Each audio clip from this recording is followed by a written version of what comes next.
نحمد و نصلی علی رسول الکریم اما بعد اعوذ باللہ من الشیطان الرجیم بسم اللہ الرحمن الرحیم وَكَأَيٍّ مِّن قَرْيَةٍ عَتَتْ عَنْ أَمْرِ رَبِّهَا وَرُسُولِهِ فَحَاسَبْنَاهَا حِسَابًا شَدِيدًا وَعَذَّبْنَاهَا عَذَابًا نُكْرًا فَذَاقَتْ وَبَالَ أَمْرِهَا وَكَانَ عَاقِبَةُ أَمْرِهَا خُسْرًا أعد الله لهم عذابا شديدا فاتقوا الله يا أولي الألباب الذين آمنوا قد أنزل الله إليكم ذكرا رسولا يتلو عليكم آيات الله مبينات ليخرج الذين آمنوا وعملوا الصالحات من الظلمات إلى النور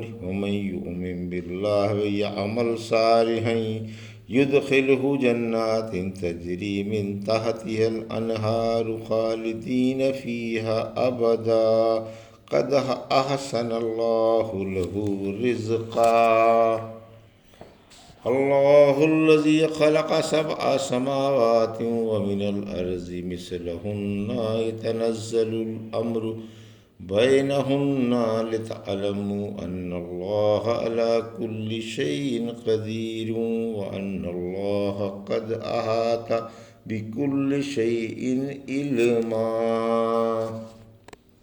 ابھی آپ نے سورہ طلاق کی آیت 8 سے 12 کی تلاوت سماعت فرمائی۔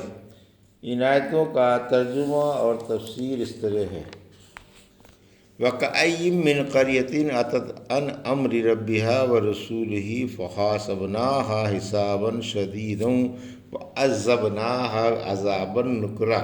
آیت 8: فَذَاقَتْ وَبَالَ أَمْرِهَا وَكَانَ عَاقِبَةُ أَمْرِهَا خُسْرًا۔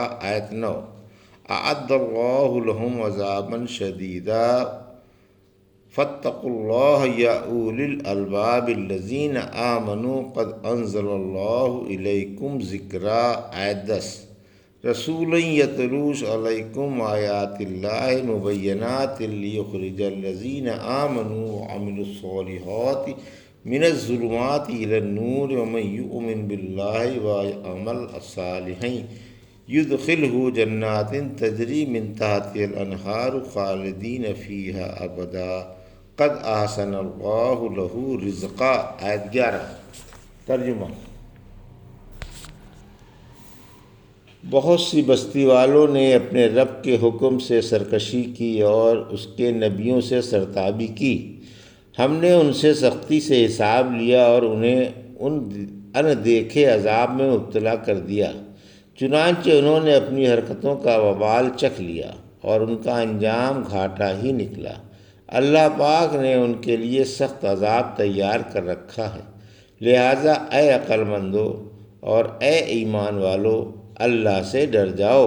اللہ نے تم پر نصیحت اتار دی ہے، یعنی رسول اللہ صلی اللہ علیہ وسلم جو تمہیں اللہ کی صاف صاف آیتیں پڑھ کر سنا رہا ہے، تاکہ ایمان و عمل صالح والوں کو اندھیروں سے اجالے کی طرف نکال لائے، اور جو شخص اللہ پر یقین رکھے گا اور نیک عمل کرے گا، اللہ اسے ایسی جنتوں میں بسائے گا جن میں نہریں جاری ہیں، جہاں وہ ابدی زندگی پائیں گے۔ بلا شبہ اللہ نے اس کو بہترین رزق عطا فرمایا ہے۔ یہ تھا ترجمہ سورہ طلاق کی آیت 8 سے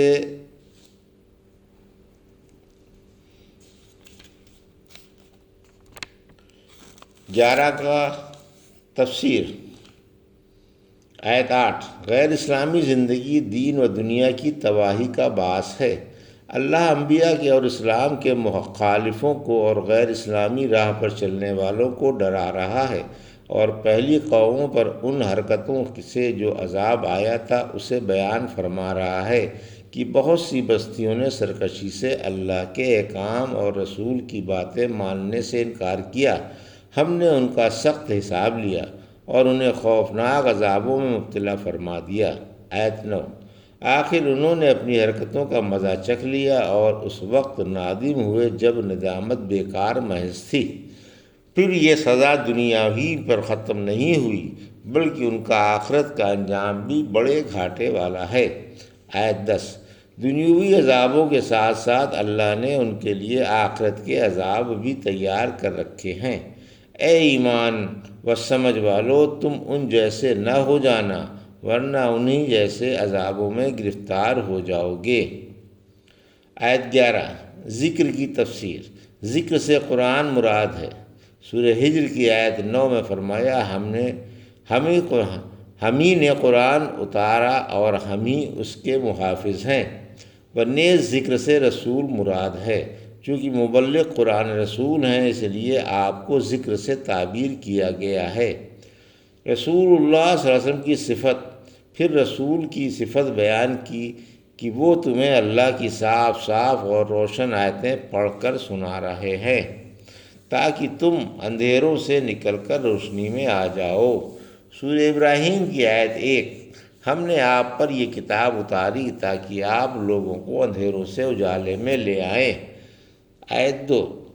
سورہ بقرہ کی آیت 257۔ اللہ ایمان والوں کا دوست ہے اور انہیں اندھیروں سے اجالے کی طرف نکالتا ہے، یعنی کفر و جہالت کی تاریکیوں سے نکال کر علم اور ایمان کی روشنی میں لے آتا ہے۔